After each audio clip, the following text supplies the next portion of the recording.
Hi everyone, welcome back to our channel. ఈరోజు మన ఛానల్లో జిఆర్ఎస్సి నుంచి జర్నీమ్యాన్ రిక్రూట్మెంట్ 2025 దీనికోసం అయితే ఒక రిక్రూట్మెంట్ అనేది రిలీజ్ చేశారు ఇక్కడ నుంచి. సో ఈ నోటిఫికేషన్లో ఉన్న వేకెన్సీస్ ఎన్ని అండ్ దీనికోసం ఎలా అప్లై చేసుకోవాలి అండ్ మీకు ఉండవలసిన క్వాలిఫికేషన్స్ ఏంటి, అప్లికేషన్ ఫీజు ఎంత, ఈ డీటెయిల్స్ అన్ని మనం ఈ వీడియోలో క్లియర్గా చూద్దాం. అండ్ వీడియోలోకి వెళ్లే ముందు మన నుండి చిన్న రిక్వెస్ట్ అండి, చాలా మంది మన వీడియోస్ చూస్తున్నారు కానీ ఛానల్ని సబ్స్క్రైబ్ చేసుకోవడం మర్చిపోతున్నారు. సో వీడియో చూసిన వెంటనే వీడియోకి ఒక లైక్ చేసి ఛానల్ని సబ్స్క్రైబ్ చేసుకోవడం అస్సలు మర్చిపోద్దు. సో ఇక ఎటువంటి లేట్ లేకుండా వీడియోలోకి వెళ్ళిపోదాం. సో ఫస్ట్ మనం చూసుకున్నట్లయితే జిఆర్ఎస్సి అంటే garden reach ship builders engineering limited. So ఇక్కడ వచ్చేసి టోటల్గా 52 జర్నీమెన్ జాబ్స్ కోసం అయితే వేకెన్సీస్ ఉన్నాయి అనేసి ఇక్కడ నోటిఫికేషన్లో ఉంది.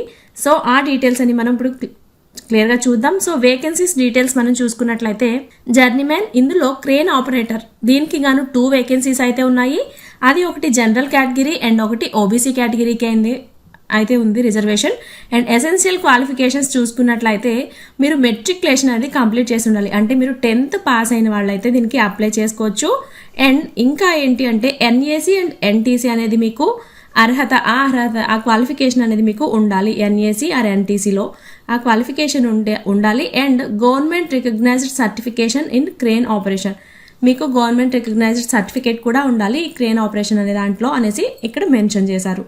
అండ్ నెక్స్ట్ పోస్ట్ మనం చూసుకున్నట్లయితే జర్నీమ్యాన్ డీజిల్ మెకానిక్, ఇక్కడ గాను 5 వేకెన్సీస్ అయితే ఉన్నాయి. ఇక్కడ జనరల్ కేటగిరీకి ఒక 2 అండ్ ఎస్సీ కేటగిరీకి 1 అండ్ ఈడబ్ల్యూఎస్ కేటగిరీకి 1 అండ్ ఓబీసీ కేటగిరీ 1, టోటల్గా 5 వేకెన్సీస్ అయితే రిజర్వేషన్ ఉన్నాయి. అండ్ ఇక్కడ ఎసెన్షియల్ క్వాలిఫికేషన్స్ అనేది మనం చూసుకున్నట్లయితే ఇక్కడ కూడా 10th క్వాలిఫికేషన్ ఉండాలి. అండ్ ఎన్ఏసి ఆర్ ఎన్టీసీలో మీకు సర్టిఫికేట్ అనేది అంటే మీరు ఆ క్వాలిఫికేషన్ అనేది మీకు ఉండాలి. అండ్ నెక్స్ట్ మనం చూసుకున్నట్లయితే జర్నీమ్యాన్ ఇక్కడ డ్రైవర్ మెటీరియల్ హ్యాండ్లింగ్, ఇక్కడ 3 వేకెన్సీస్ అయితే ఉన్నాయి. ఇవి ఒకటి బ్యాక్లాగ్ కేటగిరీకి ఉంది, అది ఓబీసీలో బ్యాక్లాగ్ కేటగిరీకి 1 రిజర్వేషన్ అయి ఉంది. అండ్ ఇంకో పోస్ట్ వచ్చేసి జనరల్ కేటగిరీకి అండ్ ఇంకొక పోస్ట్ వచ్చేసి ఎస్సీ కేటగిరీకి, టోటల్గా 3 వేకెన్సీస్ అయితే ఇక్కడ ఉన్నాయి. దీనికి కూడా మీరు మెట్రికులేషన్ అనేది కంప్లీట్ చేసి ఉండాలి. అండ్ ఎన్ఏసి ఆర్ ఎన్టీసీలో మీకు క్వాలిఫికేషన్ అనేది ఉండాలి, అర్హత అనేది మీకు ఉండాలి అనేసి ఇక్కడ మెన్షన్ చేశారు. And government recognised certificate in crane operator, so దీంట్లో మీకు గవర్నమెంట్ రికగ్నైజ్డ్ సర్టిఫికేట్ కూడా అడుగుతున్నారు. అండ్ నెక్స్ట్ జాబ్ చూసుకున్నట్లయితే జర్నీమ్యాన్ ఇక్కడ ఎలక్ట్రానిక్ మెకానిక్, దీనికి గాను 5 వేకెన్సీస్ అయితే ఉన్నాయి.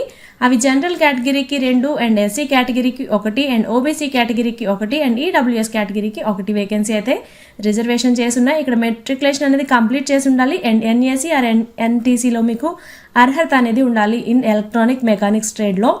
అండ్ నెక్స్ట్ మనం చూసుకున్నట్లయితే జర్నీమ్యాన్ ఇక్కడ ఎలక్ట్రీషియన్ పోస్ట్, దీనికి గాను 5 వేకెన్సీస్ అయితే ఉన్నాయి. అండ్ జనరల్ కేటగిరీకి 2 అండ్ ఎస్సీ కేటగిరీకి 1 అండ్ ఎస్టీ కేటగిరీకి 1 అండ్ ఓబీసీకి 1. దీనికి కూడా మీరు మెట్రికులేషన్ అనేది కంప్లీట్ చేసి ఉండాలి. అండ్ ఎన్ఏసీ ఆర్ ఎన్టీసీలో మీకు ఎలక్ట్రీషియన్ ట్రేడ్లో అర్హత అనేది మీకు ఉండాలి అనేసి ఇక్కడ మెన్షన్ చేశారు. అండ్ నెక్స్ట్ మనం చూసుకున్నట్లయితే జర్నీమ్యాన్ ఇక్కడ ఫిట్టర్ పోస్ట్, దీనికి గాను 10 వేకెన్సీస్ అయితే ఉన్నాయి. ఇక్కడ జనరల్ కేటగిరీకి 4 అండ్ ఎస్సీ కేటగిరీకి 2 అండ్ ఎస్టీ కేటగిరీకి 1 అండ్ ఓబీసీకి 2 అండ్ ఈడబ్ల్యూఎస్కి 1, టోటల్గా 10 వేకెన్సీస్ అయితే ఉన్నాయి. సో దీనికి కూడా మీరు 10th పాస్ అయి ఉండాలి విత్ ఎన్ఏసీ ఆర్ ఎన్టీసీలో ఫిట్టర్ అండ్ వెపన్ ఫిట్టర్లో ఎంఎంటీఎం అనేది మీకు ఆ క్వాలిఫికేషన్ అనేది ఉండాలి అనేసి ఇక్కడ మెన్షన్ చేశారు. అండ్ నెక్స్ట్ మనం చూసుకున్నట్లయితే జర్నీమ్యాన్ ఇక్కడ మెకానిస్ట్, ఇక్కడ 4 వేకెన్సీస్ అయితే ఉన్నాయి. అవి జనరల్ కేటగిరీకి 1, ఎస్సీ కేటగిరీకి 1 అండ్ ఓబీసీ కేటగిరీకి 1 అండ్ ఈడబ్ల్యూఎస్ కేటగిరీకి 1, టోటల్గా 4 వేకెన్సీస్ అయితే ఉన్నాయి. దీనికోసం కూడా మీరు 10th అనేది పాస్ అయి ఉండాలి విత్ ఎన్ఏసీ ఆర్ ఎన్టీసీలో machinist or turner or machinist ట్రేడ్స్లో మీకు అర్హత అనేది ఉండాలి దీనికోసం అప్లై చేసుకోవడానికి అనేసి చెప్తున్నారు. అండ్ నెక్స్ట్ పోస్ట్ మనం చూసుకున్నట్లయితే జర్నీమ్యాన్ ఇక్కడ మెకానిక్ ఆపరేటర్, ఇక్కడ 4 వేకెన్సీస్ అయితే ఉన్నాయి. ఇక్కడ ఎస్సీ కేటగిరీలో ఒక బ్యాక్లాగ్ వేకెన్సీ అయితే ఉంది అండ్ రిజర్వేషన్లో. అండ్ ఇక్కడ జనరల్ కేటగిరీకి 1 ఉంది, ఇంకొకటి వచ్చేసి ఓబీసీకి ఉంది, 1 ఈడబ్ల్యూఎస్కి ఉంది. అండ్ ఇంకొకటి ఏంటి అంటే ఎస్సీ కేటగిరీలో 1 వేకెన్సీ ఉంది, అది బ్యాక్లాగ్ కేటగిరీకి రిజర్వేషన్లో ఉంది. అండ్ నెక్స్ట్ ఎసెన్షియల్ క్వాలిఫికేషన్స్ మనం చూసుకున్నట్లయితే దీనికి కూడా మీరు 10th పాస్ అయి ఉండాలి. అండ్ ఎన్ఏసీ ఆర్ ఎన్టీసీలో మెల్బ్రిడ్జ్ మెకానిక్ ఆర్ ఎంఎంటీఎంలో ట్రేడ్స్లో మీకు అర్హత అనేది ఉండాలి అనేసి ఇక్కడ చెప్తున్నారు. అండ్ నెక్స్ట్ మనం చూసుకున్నట్లయితే జర్నీమ్యాన్ ఇక్కడ పైప్ ఫిట్టర్, ఇక్కడ 6 వేకెన్సీస్ అయితే ఉన్నాయి. జనరల్ కేటగిరీకి 2, ఎస్సీ కేటగిరీకి 2 అండ్ ఓబీసీకి 1 అండ్ ఈడబ్ల్యూఎస్కి 1, టోటల్గా 6 వేకెన్సీస్ అయితే ఉన్నాయి. సో దీనికి కూడా మీరు 10th అనేది పాస్ అయి ఉండాలి with NAC or NTC in pipe fitter or plumbing trades లో అర్హత అనేది మీకు ఉండాలి. అండ్ నెక్స్ట్ మనం చూసుకున్నట్లయితే జర్నీ మ్యాన్, ఇక్కడ రిగ్గర్, దీనికి గాను 4 వేకెన్సీస్ అయితే ఉన్నాయి. జనరల్ కేటగిరీకి 2, SC కేటగిరీకి 1 అండ్ OBC కేటగిరీలో 1. అండ్ నెక్స్ట్ దీనికి చూసుకున్నట్లయితే 10th పాస్ అయి ఉండాలి with NAC or NTC in rigger or carpenter trades లో మీకు అర్హత అనేది ఉండాలి దీనికోసం అప్లై చేయడానికి అనేసి ఇక్కడ చెప్తున్నారు.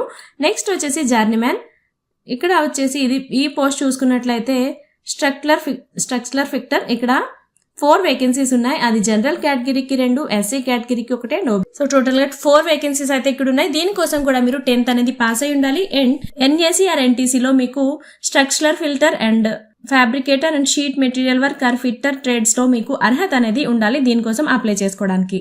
సో టోటల్ గా మనం చూసుకున్నట్లయితే 52 వేకెన్సీస్ అయితే ఉన్నాయి. అందులో జనరల్ కేటగిరీకి 20 అండ్ SC కేటగిరీకి 12 అండ్ OBCకి 12 అండ్ ST కేటగిరీకి 2 అండ్ EWS కి గాను 6 వేకెన్సీస్ అయితే ఇక్కడ రిజర్వేషన్ లో ఉన్నాయి. సో ఇక్కడ బ్యాక్లాగ్ కేటగిరీలో SC కేటగిరీకి 1 అండ్ OBCకి 1 ఉన్నాయి. సో ఈ డీటెయిల్స్ అన్ని కూడా మీరు ఒకసారి చెక్ చేసుకోండి. అండ్ మీలో ఎవరికైనా ఈ క్వాలిఫికేషన్స్ కానీ ఉంటే డెఫినెట్లీ దీనికైతే అప్లై చేసుకోవడానికి ట్రై చేయండి. అండ్ దీనికోసం మీకు ఏజ్ లిమిట్స్ అండ్ శాలరీస్ మనం చూసుకున్నట్లయితే మినిమం 18 ఇయర్స్ నుంచి 26 మాక్సిమం 26 ఇయర్స్ లోపు ఎవరైనా కూడా దీనికి అప్లై చేసుకోవచ్చు. అండ్ SC ST వాళ్ళకి 5 ఇయర్స్ అండ్ OBC వాళ్ళకి 3 ఇయర్స్ లో ఏజ్ రిలాక్సేషన్ కూడా ఉంది యాజ్ పర్ గవర్నమెంట్స్ రూల్స్ ప్రకారం. సో డెఫినెట్లీ ట్రై చేయండి. అండ్ దీనికి శాలరీ మనం చూసుకున్నట్లయితే మీరు ఈ జాబ్స్ కి గాను GRSE లో జర్నీ మ్యాన్ రిక్రూట్మెంట్ జాబ్స్ కి గాను మనం క్వాలిఫై అయితే ఫస్ట్ 2 ఇయర్స్ అనేది ట్రైనింగ్ ఇస్తారు. అందులో ఫస్ట్ ఇయర్ వచ్చేసి 24,000 అండ్ సెకండ్ ఇయర్ వచ్చేసి 26,000 అనేది శాలరీ ఉంటుంది. సో మీరు ఈ 2 ఇయర్స్ కంప్లీట్ చేసిన తర్వాత వాళ్ళకి పర్మనెంట్ రిక్రూట్మెంట్ అనేది కల్పిస్తారంట. సో అప్పుడు శాలరీ మనం చూసుకున్నట్లయితే 19,900 రూపీస్ అండ్ బేసిక్ పేతో స్టార్ట్ అవుతుంది. కానీ మనకి అన్ని అలవెన్సెస్ ఇస్తారు కాబట్టి సో టోటల్ గా మనం చూసుకున్నట్లయితే పర్ మంత్ వచ్చేసి 35,000 రూపీస్ అనేది శాలరీగా ఉంటుంది. సో దీనికోసం మీరు ఎలా అప్లై చేసుకోవాలి అనుకుంటే అప్లికేషన్ స్టార్టింగ్ డేట్ మనం చూసుకున్నట్లయితే జూలై 5th నుంచి అప్లికేషన్స్ అనేది తీసుకుంటున్నారు. అండ్ ఆగస్ట్ 4th లోపు మీరు దీనికోసం అయితే అప్లై చేసుకోవచ్చు. అంటే చాలా టైం ఉంది కదా అని నెగ్లెక్ట్ చేయొద్దు. వీడియో చూసిన వెంటనే అప్లై చేసుకోవడానికి అయితే ట్రై చేసుకోండి. అండ్ హార్డ్ కాపీస్ పంపించాల్సిన లాస్ట్ డేట్ అనేది మనం చూసుకున్నట్లయితే ఆన్లైన్లో మీరు అప్లై చేసుకున్న తర్వాత ఫామ్ని ప్రింట్అవుట్ తీసుకోవాలి. అండ్ దానికి మీ సర్టిఫికేట్స్ అనేది కలిపి ఆగస్ట్ 11th 2025 కల్లా post box number 3076 Lodhi road New Delhi 110003 అనే అడ్రస్కి అయితే ఆర్డినరీ పోస్ట్ ద్వారా మాత్రమే ఈ అప్లికేషన్స్ అనేది పంపించాలి అనేసి చెప్తున్నారు. అండ్ అప్లికేషన్ ఫీజెస్ మనం చూసుకున్నట్లయితే 472 రూపీస్ ఉన్నది ఆన్లైన్లో పేమెంట్ చేయాల్సి ఉంటుంది. అండ్ SC ST PWBD వాళ్ళకైతే అప్లికేషన్ ఫీజు కూడా ఏమీ లేదు. సో సెలెక్షన్ ప్రాసెస్ మనం చూసుకున్నట్లయితే కల్కత్తా అండ్ రాంచీలో OMR టైప్లో ఎగ్జామ్ అనేది కండక్ట్ చేసి సెలెక్ట్ చేస్తారు. పార్ట్నర్స్ ఎలా ఉంటుంది అనేది కింది ఇమేజ్లో ఒకసారి చూద్దాం. ఇప్పుడు నేను చెప్తాను వినండి. సో టైప్ ఆఫ్ క్వశ్చన్స్ చూసుకున్నట్లయితే పార్ట్ 1లో subject related questions as per relevant trade syllabus upload in GRSE website నుంచి ఉంటుంది. అక్కడ ఒకసారి చెక్ చేసుకుంటే అక్కడ 80 మార్క్స్కి గాను ఉంటుంది. టైం డ్యూరేషన్ చూసుకున్నట్లయితే 2 hours ఉంటుంది. అండ్ క్వశ్చన్ పేపర్ టైప్ చూసుకున్నట్లయితే objective type with multiple choice questions ఉంటాయి. అండ్ క్వాలిఫైయింగ్ మార్క్స్ చూసుకున్నట్లయితే ఓవరాల్గా 50% మార్క్స్ వెయిటేజ్ అనేది దీనికోసం అయితే మీకు ఉండాలి. అండ్ అవుట్ ఆఫ్ 100 మార్క్స్కి గాను అండ్ 45% వచ్చేసి SC ST OBC వాళ్ళకి అండ్ 40% పర్ PW వాళ్ళకి వస్తే సరిపోతుంది. దీనికైతే మీరు క్వాలిఫై అవుతారు. అండ్ పేపర్ 2 మనం చూసుకున్నట్లయితే general knowledge, general aptitude and reasoning and mental ability and న్యూమారికల్ ability. So దీనికోసం గాను ఒక 20 మార్క్స్కి ఉంటుంది. అండ్ టోటల్గా 100 మార్క్స్కి పేపర్ అనేది ఉంటుంది. సో ఆ తర్వాత వచ్చిన మెరిట్ ఆధారంగా అయితే ట్రేడ్ టెస్ట్లు అనేది మీకు కండక్ట్ చేస్తారు. And crane operator, rigger, driver ఈ పోస్టులకి మాత్రమే ఫిజికల్ ఎఫిషియన్సీ టెస్ట్ అనేది ఉంటుంది. సో మిగిలిన పోస్టులకి ఎటువంటి టెస్ట్లు కూడా కండక్ట్ చేయరు. ఈ ఎగ్జామ్లో క్వాలిఫై అయితే సెలెక్ట్ అయ్యే ఛాన్సెస్ ఉంటాయి. సో ఓకే ఫ్రెండ్స్, ఇది నిజంగా ఒక మంచి ఆపర్చునిటీ అయితే చెప్పాలి. సో మీ ఫ్రెండ్స్లో కూడా ఎవరైనా జాబ్స్ కోసం వెయిట్ చేస్తున్నట్లయితే వాళ్ళకి కూడా ఈ వీడియోని షేర్ చేయండి. అండ్ ఇలాంటి మంచి మంచి జాబ్ అప్డేట్స్ కోసం మన ఛానల్ని సబ్స్క్రైబ్ చేసుకోవడం అసలు మర్చిపోవద్దు. Thanks for watching.